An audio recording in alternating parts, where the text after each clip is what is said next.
Hey, what's happening, Nation? It's Joku. We have a surprising number of free agents going into this offseason, and I'm not going to lie, I did not realize that we had so many dudes on these one-year prove-it deals trying to prove it on a team that completely blew. But it is what it is, so I wanted to run through this list pretty damn quick just because we do have so many, and just put my opinion out there on who I would keep if I was in control of this team and who I would let go. Please let me know if you agree or disagree. I would love to hear your thoughts on this. I know there are a hell of a lot of players, so if you just want to pick out a few of the key dudes and just let me know your thoughts, I really would appreciate that. And I know that my thumbnail says that this is supposed to be a live show. I just did not have time to pull it off, so I do apologize for that. If you're new to the channel and you don't think I'm just completely talking out of my ass, go ahead and click that sub button. It really does help me out, and it really does keep this channel growing. I love making these videos for y'all. But enough of that. Let's go ahead and jump into this. Like I said, I'm going to try to make this pretty damn quick. We'll start off with Derek Carr. We all know his ass is not coming back to the team, so he is gone. Moving on to Cleveland Farrell. His rookie contract is coming to a close. As much as I would like to see him stick on this team and get moved to the inside,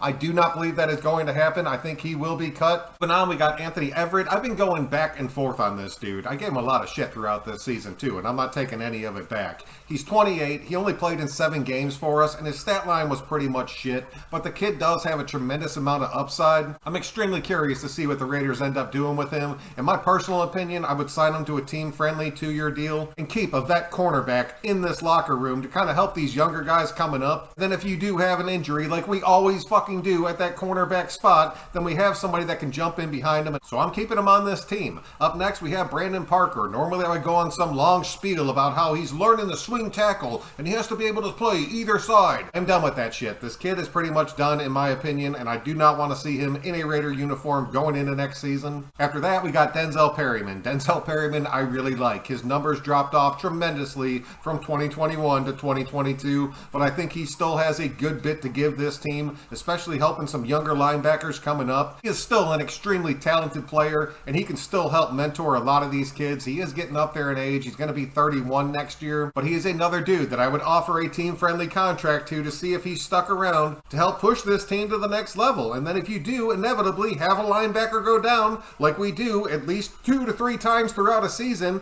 we have somebody that can step up that is still a high caliber player to fill that position. But I would also let him start next year and see if somebody can beat him out. Then we got Josh Jacobs. Pay this man and keep his ass on this team. There is nothing else that needs to be said about this. And we got Jerry Tillery. I really like this kid. I really think that he could be a huge part of this defense and be one of those 2 defensive tackles that we desperately need moving forward. We got a very limited glimpse of him, and the kid ended up putting up some pretty damn good numbers for us. I want to see him play a full season as a Raider. I would honestly offer him a 3 to 4 year contract and hope that he bites on that shit, because this is the exact type of player that Patrick Graham is going to need if he's going to succeed. Next, we got Matt Collins. I know there are a ton of people that are really high on him and they want to see him stay on this Raider team. There is one giant glaring stat that stands out to me. He had 94 targets last season and caught 57 balls. I do not care who your quarterback is or what kind of controversy is going on. Those kind of numbers are fucking unacceptable. I would cut him off of this team. We need a solid number 2 receiver opposite of Devontae Adams, and that shit is not going to be Hunter Renfrow. He plays his best football in the slot. So I'm sorry, Mac. I do like you, but it is time for you to go. Then we got Rock Ya-Sin. He played 11 total games for us.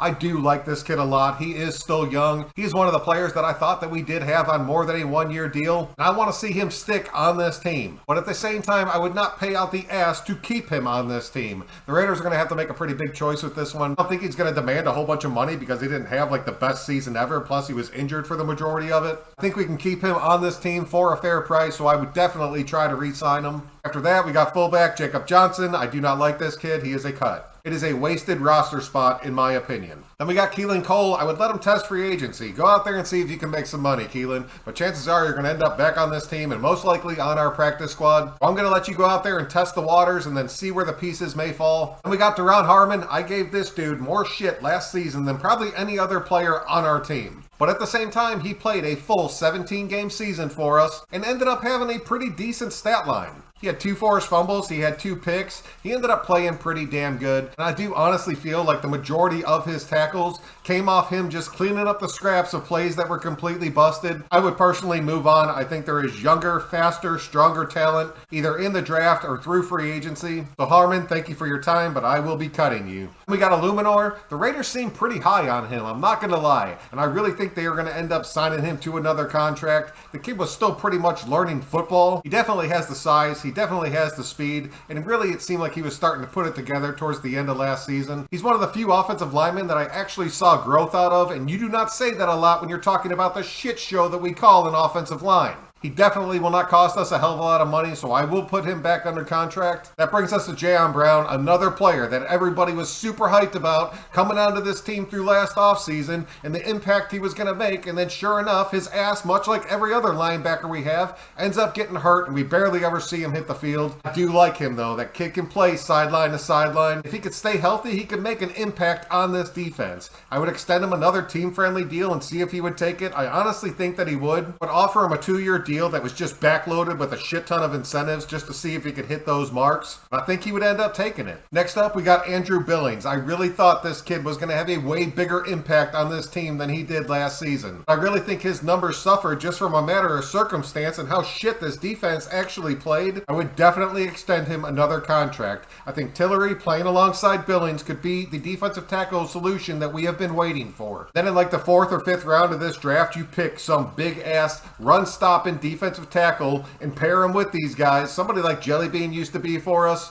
And all of a sudden, this defensive tackle room is starting to look a hell of a lot better than it has. After that, we got Amir Abdullah. I am sorry, I am cutting you. You are getting up there in age. I know you played pretty decent for us, but it is time for us to move on. Continue bringing up Zamir and try to take a little bit of pressure off of Josh Jacobs in that running back room. Then we got Isaac Rochelle, who my wife truly loves because of TikTok, but outside of his wife's TikTok fame, this dude does not belong on this roster. We might be able to keep him around as a practice squad player and then bring him up from game to game if we do end up needing him, but overall, in this 53, there is 0 chance that I am keeping him. These next few I'm going to run through pretty quick. Jordan Jenkins, he's a cut. Micah Kaiser, he's a cut. Sean Bauer, he is another cut. A lot of these dudes are those scrap players that I was talking about that the Raiders were just randomly bringing on to get us through this season so we could finally end the shit show that we were going through. Like Mateus Farley and Sidney Jones, they are both cuts. We need to have some legitimate depth on this team. The next 3 on the list are the only restricted free agents that we do have. I only see us possibly keeping one of them, and that is Teamer. Even though I'm not too personally high on that kid, I could really see the Raiders keeping him just as a depth piece moving forward, just because he has started to learn this defense already. As far as Horsted and Curtis Bolton go, they are both cuts. They will not be on this team next year. And then the final 2 players are players that I think we do have to re-sign. The first one is Jarrett Stidham. The only quarterback that we have on the roster right now is Chase Gabbers. At least if you sign Stidham, you have somebody that can be your backup, if not our potential starter and bridge quarterback, even though I do not want to see that shit happen.